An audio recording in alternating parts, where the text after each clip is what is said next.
You are fucking yourself up by not examining your brain. You're not examining your brain. Message it. That's done. You examine your fucking brain, and that takes some hard work and suffering. If you're not willing to do that, I'm sorry. When you look in the mirror, that's the one person you can't lie to. So every morning I would shave my head thinking, God, I would reflect back on some of the lies I may have told somebody or some of the ways I acted that I didn't feel comfortable doing. And I did it to impress other normal people. The key word there is normal, everyday people. I was trying to make other people like me. How pathetic is that? It starts with yourself, man. You got to start diving into those things that you are afraid of. You don't gain confidence by going to the spot that makes you feel good. It's going to be a false reality. And the second life gives you that challenge, all you want to do is go back to what made you confidence or what gave you confidence. Is that happy spot? No. What gives you confidence, what gave me confidence, was spending years at a kitchen table trying to learn how to read and write on my own. Realizing I can't learn the way you learn. I can't, but I can learn. What gives you confidence, not being afraid, is overcoming the fear. I used to stutter severely bad. So right now, I don't know how many people are gonna watch this. You know what gives me confidence? Is knowing I no longer care if I sit here and start stuttering to you. Yeah. That's what gives me confidence, is facing these things, overcoming them. And maybe not overcoming them every day, but facing them and facing them and facing them. Pretty soon like this, you know what, man, this is where it's at. It's not in that comfort zone.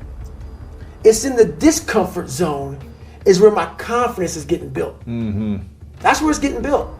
But people want an easier answer. Yeah. There has to be an easier way. There's not. I'm sorry. I searched for it my entire life. You cheated, I did. You lied. I lied. I did everything. And I still felt empty. I coach a lot of people nowadays, billionaires, who call me on the phone and say, man, I'm still missing something. It's because they did what they were good at. And they have this beautiful family, 2-3 houses, cars, everything. Has everything in the world. On the outside looking in, like, my God, man, how can you be unhappy? I walk around with a backpack with all my stuff in it, with no car. Right. And I walk around, happiest person in the world. Have nothing, happy as hell. It's because I found out the whole key to life. It's not in all that. You have to face yourself. So many people live to be 100 years old and they die miserable, having everything, because they never examined. I call it my live autopsy. You never examine this. Happiness, peace, enlightenment, it's all up here, man. It's all up here. And when I start talking like this, people go, man, you know, no. It's the truth, man. Yeah, it is true. It's all up here. You just got to be willing to go and face it. And that's the hard part. There was a point where they had a decision to make. They can go left or right on this path. Left was the easy route. Right was the hard route. A lot of people take the easy route. And they had a good life that way, but the better life was going to the right side.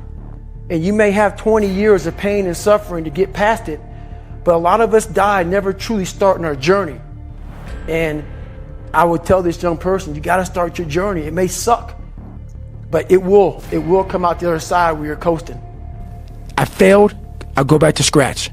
I use some positive motivation. I have like one day where I'm like fucking defeated.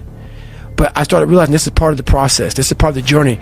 I had to realize this is part of my process versus just saying, like I used to, I'm just not good enough. If I'm not good enough, we always say that shit. I'm just not good enough, and then we try something else. I'm gonna fucking make myself good enough. And that became my mentality. I'm gonna make myself good enough. I didn't stop anymore from there. And I started realizing through this process that the fucking mind is what you created. And I started opening different doors that I didn't think were even there, that I didn't think even existed. And the more doors I opened up, the more I started realizing that my potential is damn near endless. And it changed my whole mindset. So I went from David Goggins and I created Goggins. And that journey is a priceless journey that is hard for me to even explain to people because it sounds so quick and easy. Like I lost this weight and I went through 3 hell weeks. I went to Ranger School, went to Delta Force selection, whatever it is. It was brutal. It's a brutal journey every fucking day. And everybody goes, well, are you happy?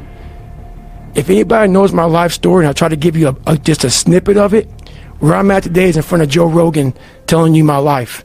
To get through where I became, to get through where I'm at now, there's nothing but pride I have for myself that I can't really show people.